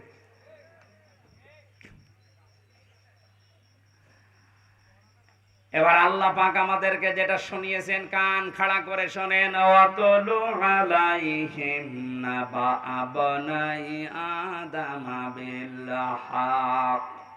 হে নবী, আপনার উম্মতদেরকে এই দিনাজপুরে যারা উম্মত দাবি করছে, তাদের সামনে আপনি আদম নবীর 2 সন্তানের কোরবানির যে কাহিনী, এটা তেলাওয়াত করে শোনান। আমার এখানে প্রশ্ন আছে, এই আমরা বাতাস দিচ্ছিল, কে আছে এখানে? এবারে আপনারা জিজ্ঞাসা করবো, কিন্তু এই যে প্রথম শব্দ আমার আল্লাহ দিলেন আব্দুল্লাহ, আপনি তেলাওয়াত করেন আলাইহিম, তাদের নিকটে, নাবা আবনাই আদম বিল হক, হযরতে আদম নবীর 2 সন্তানের যে কোরবানির কাহিনী, এটা আপনি এদেরকে তেলাওয়াত করে শোনান। কিভাবে শোনাবেন? বিল হক, সঠিকভাবে, যথাযথভাবে, সত্য যেটা ওইভাবে। এখন আমাদের প্রশ্ন আসে, আমরা 1500 বছর আগে না, এই পৃথিবী তৈরি হওয়ার পরে এই ঘটনা, হাজার হাজার বছর পরে এই ঘটনা শুনে আমরা করব কি? নাকি আমাদের এখানে কি করণীয় আছে? আল্লাহ 12টা জিনিসের পরে দিয়েছেন, আমরা দেখি। প্রথম নাম্বার এই তেলাওয়াত। কি শব্দ দিয়েছেন? আরো জোরে বলেন। আমি যদি ইনাকে মুরব্বীকে বলি তেলাওয়াত করেছেন আজকে, উনি বলবে হ্যাঁ। কি পড়েছে তেলাওয়াতে? হয়তো আলাম তারা কাইফা ফাআলা রাব্বুকা বিআসহাবিল ফিল আলাম ইয়াজআল কায়দাহুম ফি তাদলিল ওয়া আরসালা আলাইহিম তায়রান আবাবিল। তেলাওয়াত হয়েছে না? কথা বুঝতেছেন? আল্লাহর প্রথম শব্দ ওয়াতলু, আপনি তেলাওয়াত করে শোনান আপনার উম্মতদেরকে। তো ওনারে বললাম তেলাওয়াত করেছেন আজকে, উনি তো এই সূরাটা মনে করেন শোনাইছে, তেলাওয়াত হয়েছে না? না। পড়া কোরআনে 3টা শব্দ আমি পেয়েছি কোরআন পড়ার ব্যাপারে, কারা, রাতালা, তালাওয়া। অবিধান বেত্তা যারা আছে, এই 3টা শব্দের ব্যাখ্যায় লিখেছেন, কেউ যদি কোনো কিছু তেলাওয়াত করতে চায়, তার 4টা হক আদায় করা লাগবে। 1 নাম্বার, ওটাকে শুদ্ধ করে পড়া লাগবে। 2 নাম্বারে ওটা বুঝতে হবে আপনাকে। 3 নাম্বারে ওই বোঝা বিষয়ের উপরে আপনার প্র্যাকটিক্যাল লাইফে আমল থাকা লাগবে। 4 নাম্বারে ওইটা যেন মানুষ মানতে পারে, এই ব্যবস্থা করে দেওয়া লাগবে।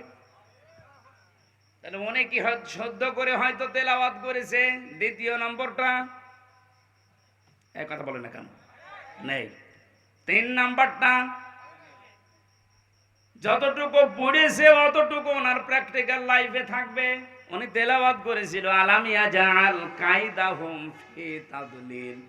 হে নবী, আপনি কি তাদের এই দিকে তাকিয়েছেন? আল্লাহ হাতিওয়ালাদের সাথে কি ব্যবহার করেছিলেন? তাদের সমস্ত ষড়যন্ত্র আমার আল্লাহ কি নস্যাৎ করে দেয়নি? কায়দাহুম, কায়দা মানে কি? কায়দা বলেন, আমরা কায়দা করেছো, এই কায়দা মানে ষড়যন্ত্র। আল্লাহ কি তাদের ষড়যন্ত্র নস্যাৎ করে দেয়নি? এটা উনি পড়ার পরেই মনের ভেতরে 100% দৃঢ় বিশ্বাস রাখবে। কাবা ঘর যেভাবে আমার আল্লাহ রক্ষা করেছিলেন ষড়যন্ত্র থেকে আব্রাহার এই হাতিওয়ালা বাহিনীর, তামাম পৃথিবীতে মুসলমানদেরকে, ইসলামকে আল্লাহ কিয়ামত পর্যন্ত ভাবে রক্ষা করবে। আজ আমরা ইসলামের দুরবস্থা থেকে অনেকে সাইড কেটে চলে যাচ্ছে, দিনকাল ভালো না।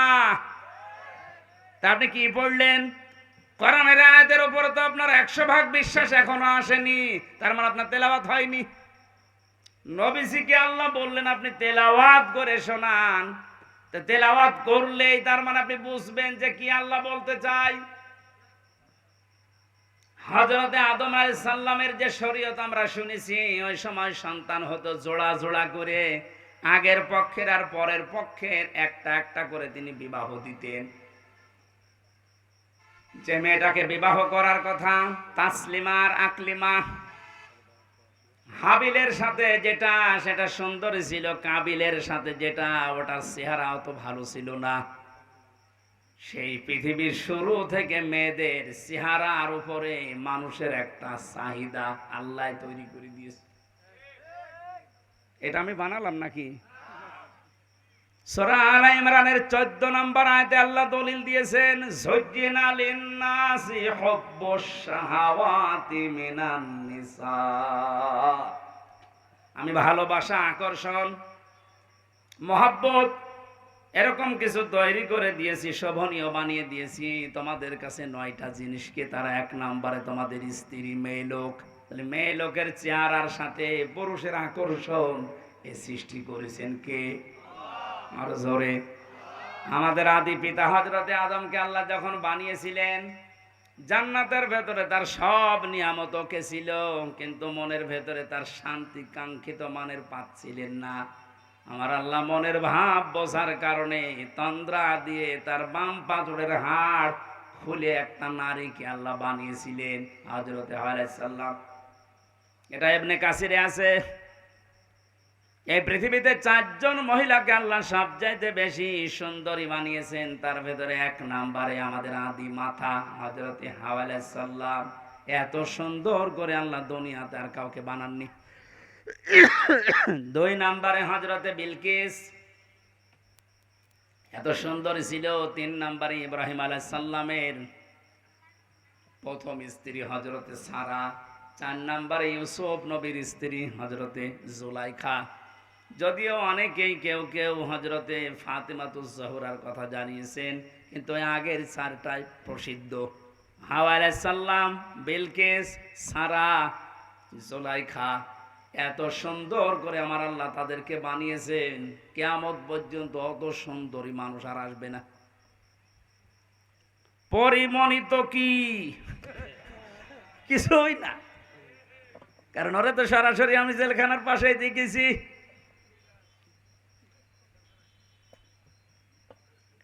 হযরতে হাওয়াকে এত সুন্দর করে আল্লাহ বানিয়েছেন। আদম নবী তন্দ্রা অবস্থায় ছিলেন, ঘুম থেকে উঠেই দেখলেন বাম পাশে কি গো, তিনি ধরতে যাচ্ছিলেন আর তাকিয়েছেন। আল্লাহ পাক আদেশ দিলেন তাকানো যাবে না, ধরাও যাবে না। হযরতে আদম নবী আলাইহিস সালাম বলে, আল্লাহ তাকানো যাবে, ধরা যাবে, কি করলে আপনি সেই কায়দা বলেন? আল্লাহ রাব্বুল আলামিন বলেন, আল্লাহ পাক বলেন তাকানো যাবে, ধরাও যাবে, একটা কাজ করা লাগবে, বিয়ে করা লাগবে। তাহলে এই জায়গা থেকে প্রমাণ হয় কি, বিয়ের আগে যে প্রেম প্রীতি গুলো আছে এগুলো জায়েজ।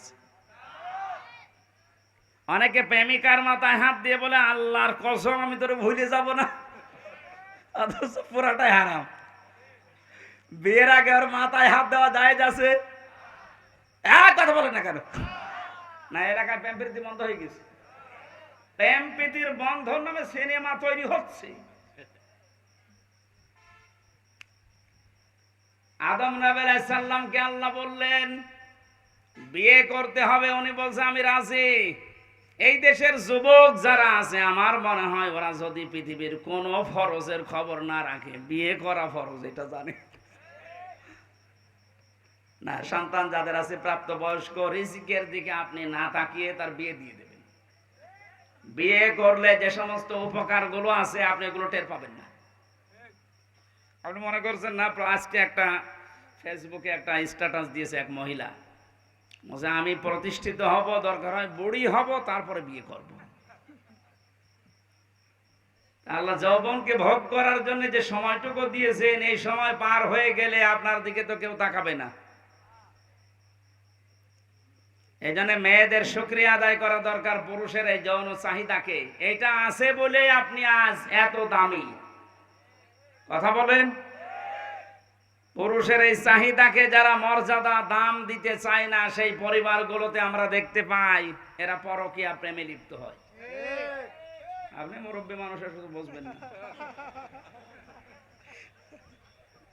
পরকীয়া প্রেমে এলাকায় নেই। যারা পরকীয়া প্রেমে লিপ্ত আছেন এখনো পর্যন্ত, তিনটা ক্ষতি হবে দুনিয়া। এক নম্বরে চেহারার উজ্জ্বলতা নষ্ট হয়ে যাবে, দুই নম্বরে আপনার রিজিকের বরকত আল্লাহ কমিয়ে দেবে, তিন নম্বরে মরণের সময় আপনি ঈমান পাবেন না, বেঈমান হয়ে মরবেন।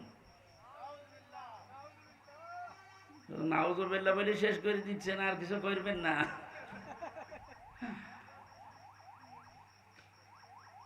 হযরতে আদম বলছে আল্লাহ আমি রাজি আছি বিয়ে করতে, তুমি ব্যবস্থা করো। বলে বিয়ে করতে হলে দেনমোহর দেওয়া লাগবে। কোথায় পাবো? কিচ্ছু নেই আমার কাছে। আল্লাহ পাক ওই দিন বলেছিলেন আমার নবী মুহাম্মদুর রাসূলুল্লাহর নামে 10 বার দরুদ পড়ো, ওইটাই দেনমোহর হয়ে যাবে। দেনমোহর শেষ, বিবাহ শাদী শেষ। আল্লাহ রাব্বুল আলামিন হযরত আদম আলাইহিস সালামকে এবার আদেশ দিলেন। এখানে আমি দুইটা শিক্ষা বলবো, আলেম যারা আছেন খেয়াল করেন। অকুলনা ইয়া আদম উসকুন আনতা ওয়া যাওজুকাল জান্নাতা ওয়া কুলা মিনহা রাগাদান হাইসু শি'তুমা ইলা আখির আয়াত, সূরা বাকারা। আল্লাহ পাক বলেন আদম বিয়ে হয়ে গেছে, বউ নিয়ে বাড়ি চলে যাও। জান্নাত আমাদের বাবার বাড়ি। জান্নাত কথা বলেন না কেন? হযরত আদম আলাইহিস সালাম আমাদের বাবা, আদি পিতা। আমাদের পিতার বাড়ি আমাদের বাবার বাড়ি। তার মানে আল্লাহ পাক আমাদেরকে দুনিয়ায় জানাতে চাইলেন এই পৃথিবীর বান্দা বান্দিরা বিয়ে করার পরে বউ নিয়ে যাওয়া লাগবে বাবার বাড়ি। অথচ কত আল্লাহর ওলি এখানে বসে আছে, ঘর জামায় থাকে। আরে বিয়ে করে বউ বাবার বাড়ি নিয়ে যাওয়ার নিয়ম, আর আপনি সহ থেকে যাচ্ছেন। ঘর জামায় আছেন কারা? হাত তোলেন তো দেখি। একজন নেই। দিনাজপুরে এখনো ভালো আছে।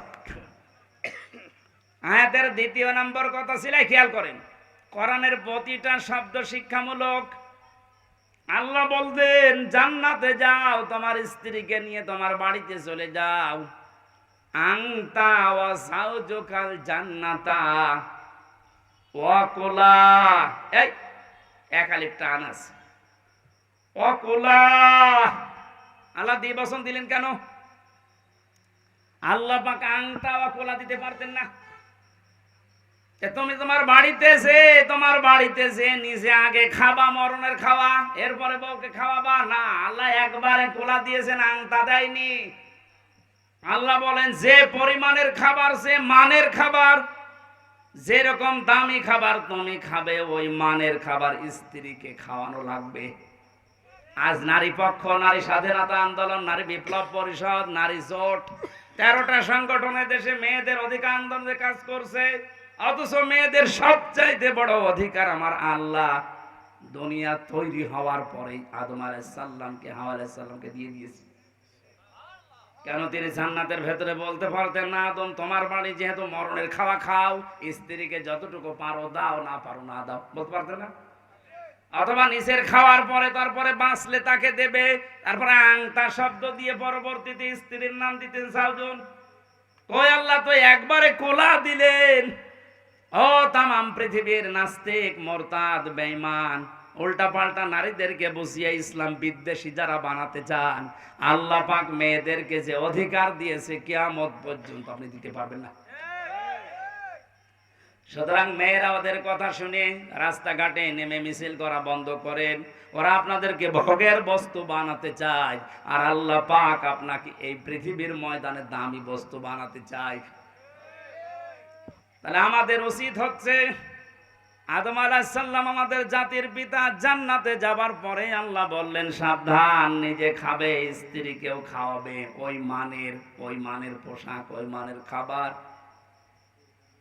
হাইসো সে তোমা, এইদিকে তাকান, হাইসো সে তোমা, যেখানে ইচ্ছা যাবে, যা ইচ্ছা খাবে। তাহলে আয়াত দিয়ে প্রমাণ হয় স্ত্রীকে সাথে নিয়ে বেড়াতে যাওয়া, ঘুরতে যাওয়া, বিভিন্ন জায়গায় যাওয়া জায়েজ আছে। হ্যাঁ, জায়েজ আছে বলে আল্লাহ শেষ করে দেয়নি। ওয়ালা তাকরাবা, সাবধান, নিকটে যাবা না। হাদিহি শাজারা, এই গাছের নিকটে। কোন গাছ? না, এখানে অনেকে এই গন্ধম গাছ মনে করে। আরে ভাই, শুধুমাত্র গন্ধম গাছের কথা যদি আল্লাহর উদ্দেশ্য থাকতো, আয়াত কোরআনে নাযিল করে আমাদেরকে শোনাবে কোন কারণে এখন গন্ধম গাছ আছে। তার মানে হাদিহি শাজারাতা, এটা দিয়ে আল্লাহ আরো উদ্দেশ্য আছে। যদিও গন্ধম গাছ, এর ভেতরে কয়েকটা অর্থ আমি পেয়েছি তাফসিরে, হাক্কানির ভেতরে পাবেন। 1 নম্বরে মুফাসসিরিন ইকরাম লিখেছেন, আল্লাহ পাক জানিয়েছেন আদম শুধু তোমার জন্য না, কিয়ামত পর্যন্ত তোমার সন্তানাদি দুনিয়ায় যারা যাবে, এই মানুষগুলো যেন আল্লাহর নিষিদ্ধ কোনো বর্ডার পার না হয়।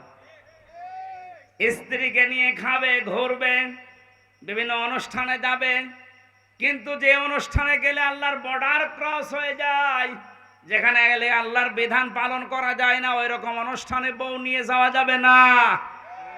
আপনি বিবাহ অনুষ্ঠানে যান, আমি নিষেধ করছি না, কিন্তু এমন বিয়ে অনুষ্ঠানে বউ নিয়ে, মেয়ে নিয়ে, বেটার বউ নিয়ে যাওয়া যাবে না, যেখানে গেলে নিষেধ, আল্লাহর বিধান মানা যায় না, তারাও মানতে পারে না। এরকম বিয়ে দেশে নেই। হ্যাঁ, কথা বলে না কেন? এখন যদি বলেন আত্মীয়তা থাকে না, না থাক, আগে আল্লাহর বিধান, তারপরে আপনার আত্মীয়।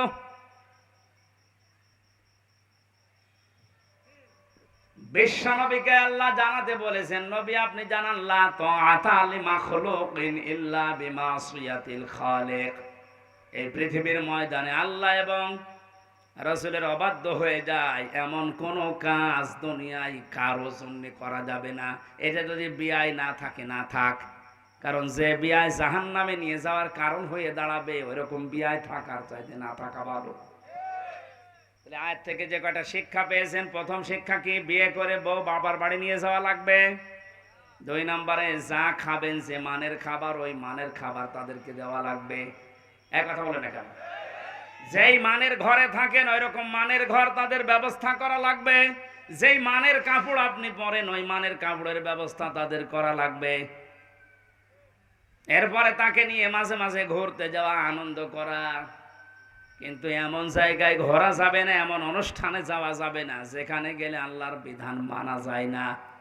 আজ বাংলাদেশে এমন এমন দিবস নাম দিয়ে চালাচ্ছে, যে দিবসে গেলে ঈমানও যায়, আমলও যায়। নাম দিয়েছে শিশু মেলা, শিশু নেই, শুধু শিশুর খালারা আর মামারা, আর ওখানে গেলেই শুধু অ্যাক্সিডেন্ট হয়। এই কথা বল না কেন? এরকম অ্যাক্সিডেন্টের মেলা নেই, নাম দিয়ে শিশু মেলা। শিশু খুঁজে পাওয়া যাচ্ছে না, খালি শিশু খালারা আর মামারা।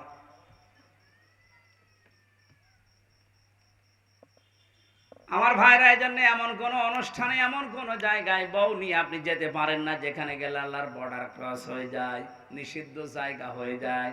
যদি যায়, আল্লাহ পাক বলেন ফাতাকুনা মিনাজ জালিমিন, দুইজনে কিন্তু জালেম হয়ে যাবে। হযরত আদম আলাইহিস সালামের যে সন্তান কাবিলের ভাগ্যে যে মহিলা জুটেছিল, তাসলিমা আর আকলিমা, এই সুন্দর চেহারা নাই, এই জন্যে ওর আগের সিরিয়ালে যেটা এসেছে, এই মেয়েটাকে বিয়ে করার জন্য প্রস্তাব দিয়েছে আদম নবীকে। হযরতে আদম আলাইহিস সালাম সন্তানকে বললেন না, এটা সম্ভব না, আল্লাহর আইনের বিরুদ্ধে কাজ কখনোই করা যাবে না। ও তখন ফোন দিয়েছে, নিজের ভাই যেটা সুন্দরী মেয়েটার সাথে বিয়ে হবে, আগে যদি ভাইকে সরিয়ে দিতে পারি, তাহলে এই মেয়েটা আমার জন্য সহজ হয়ে যাবে। এই চিন্তা ভাবনা তার ব্রেনের ভেতরে ঢুকিয়েছে শয়তান। আল্লাহ পাক বলেন ইদি করবা করবানান ফাতুকবিলা মিন আহাদিহিমা ওয়া লাম ইউতাকাব্বাল মিনাল আখার। হযরতে আদম আলাইহিস সালামের এই দুই সন্তান কোরবানি করেছিল আদম নবীর কথা মতো, যে চাটিয়াল ময়দানে পশু জবাই করে রেখে আসো, আকাশ থেকে আগুনের ঝলক এসে পুড়িয়ে ফেলবে। ওই জামানার কোরবানি ছিল এইটা। কথা বুঝতেছেন?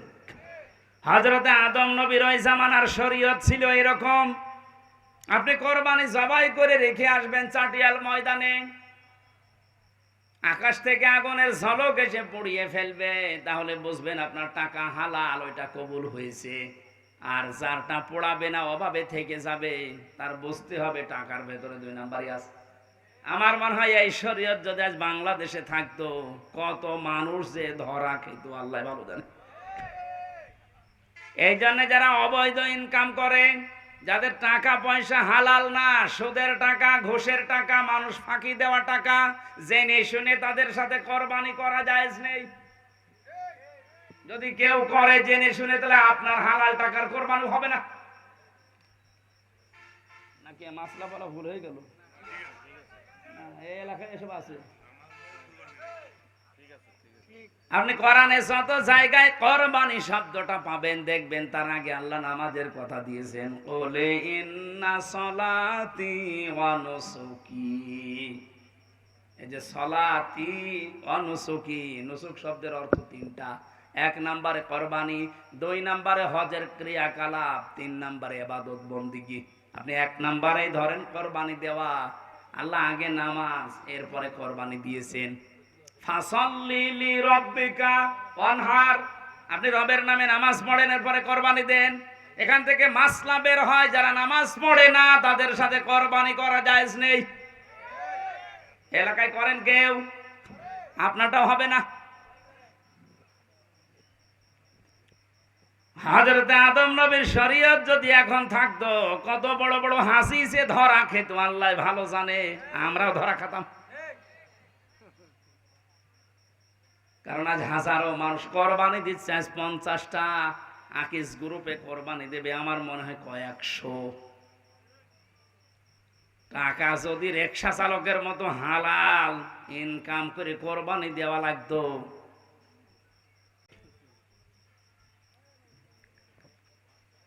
চাটিয়াল ময়দানে রেখে আসার কারণে যখন কবুল হয়নি, ওকে শয়তান তখন ধোঁকা দিয়েছে, পথের এই কাঁটা, এই ভাই এটাই সরিয়ে ফেল, তাহলে সুন্দরী মেয়েকে তুই পেয়ে যাবি। আল্লাহ পাক বলেন একজনেরটা কবুল হয়েছিল, ওয়ালাম ইয়াতাকাব্বাল মিনাল আখার, আর যারটা কবুল হয়নি, এই লোকটা ডাক দিয়ে বলেছে কাবিল, ক্বালা লা আকতুলান্নাকা, অবশ্যই আমি তোরে আজকে আর এখান থেকে বাড়ি যেতে দেব না, তোরে মেরে ফেলবো। আজ বাংলাদেশে আপনি আয়াতটা মিলাবেন, বৈধভাবে সৎভাবে অনেকের সাথে অনেকে চরিত্র দিয়ে পেরে উঠতে পারে না, তখন তাকে রাস্তা থেকে সরিয়ে দেওয়ার ব্যবস্থা করে। এমন এমন মামলা হামলা বিপদ আপদ তার ভেতরে তারে ফেলে দেয়, সে যেন আর উঠতে না পারে। কোরআনে কারিমের সূরা নিসা 5 নাম্বার পারা 15 নম্বর পৃষ্ঠার 12 নম্বর লাইনের 113 নম্বর আয়াত। বাড়িতে একটু আয়াতটা মিলাবেন। ওমাইয়াকেসবে খাতিয়াতান আও ইসমান সুম্মা ইয়ারমি বিহি বারিয়ান ফাকাদ হিতামালা বুহতানা ওয়া ইসমান মুবিনা। শেষ করে দেব, মেলা রাত হয়ে গেল, আমি তো এখনো খাবারই খাইনি, খাবার খাওয়া লাগবে না? করবো, ঠিক আছে, আর একটু করে খাবার নিয়ে আসে,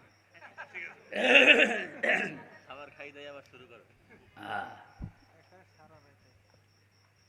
সূরা নিসার আয়াতের বর্ণনা বলছি, আল্লাহ পাক বলেন পৃথিবীতে অনেক মানুষ এমন আছে নিজে অন্যায় কাজ করে, আর অন্যায়টা যখন হয়ে যায় তখন একটা নিরপরাধ মানুষের উপরে দোষটা চাপিয়ে দিয়ে নিজে ভালো সাজে। এ যেন প্রকাশ্য পাপের বোঝা বহন করে নিয়ে বেড়াচ্ছে, বলেন নাউজুবিল্লাহ।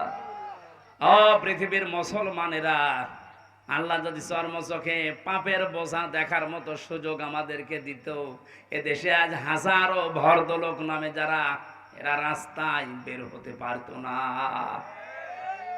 বিনা কারণে একটা মানুষের উপরে দোষটা আপনি চাপিয়ে দিলেন, অথচ লোকটা ও বিষয় কিছু জানেই না। কথা বলেন না কেন?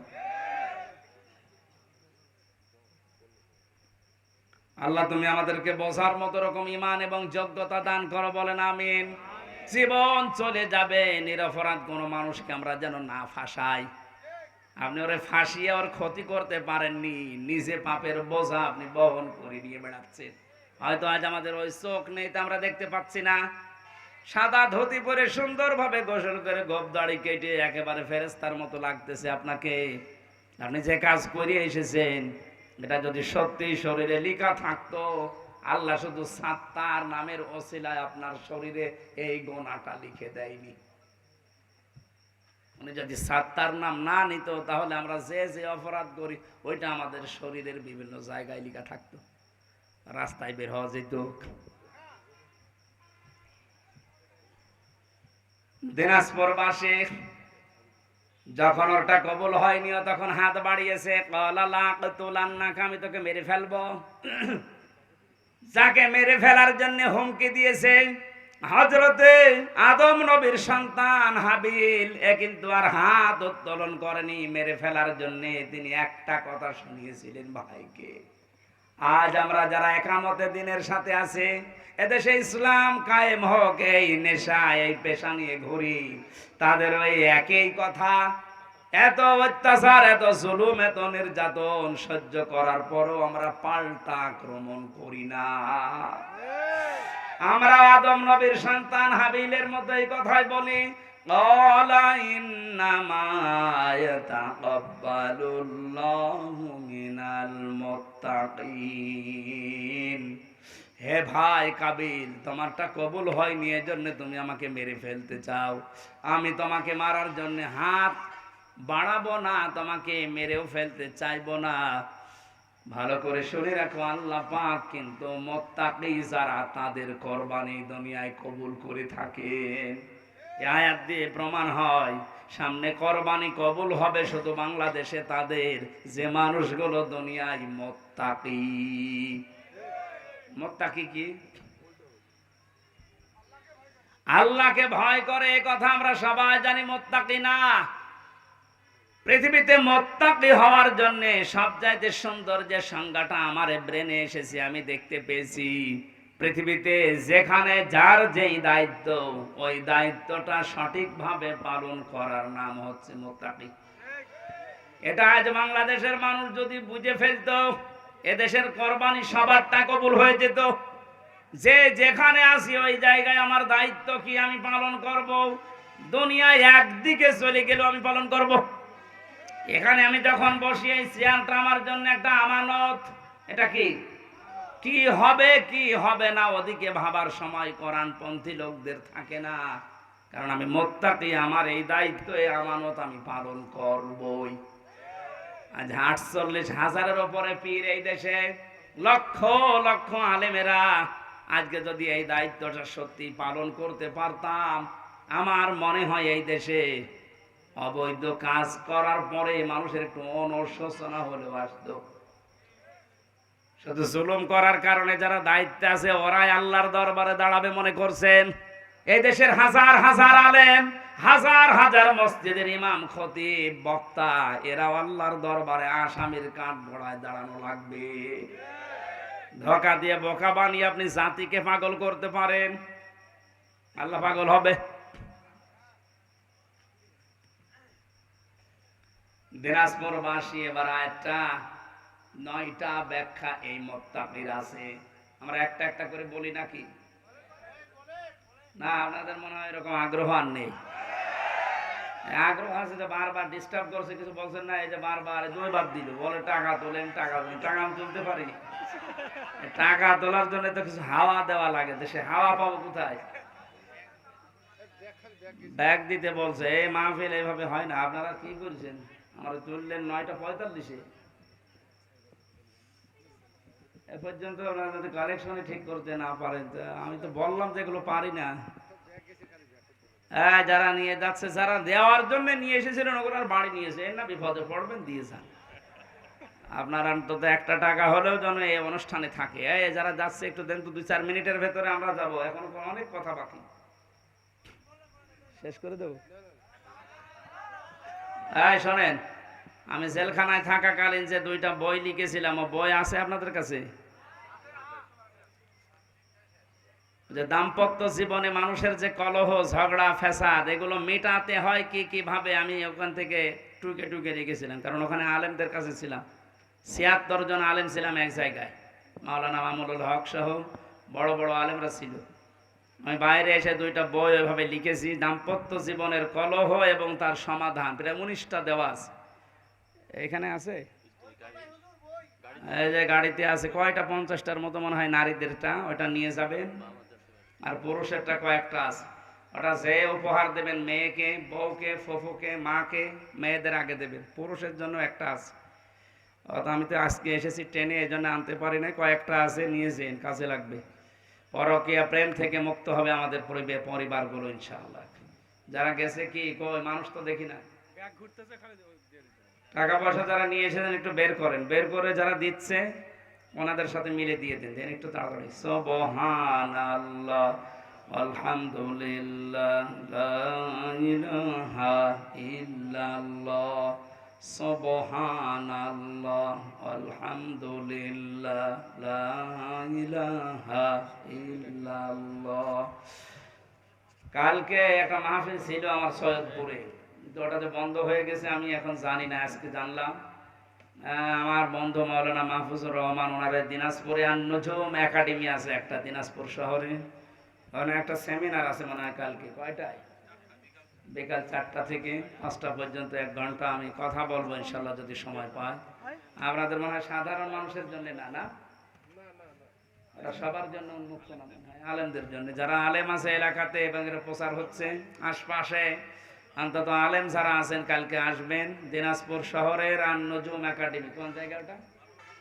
বালুয়াডাঙ্গা মোড়, ওখানে 4টা থেকে, বিকাল 4টা থেকে 5টা পর্যন্ত আমরা থাকবো ইনশাল্লাহ। এরপরে আমরা চলে যাব কুষ্টিয়া। হয়ে গেছে আপনাদের?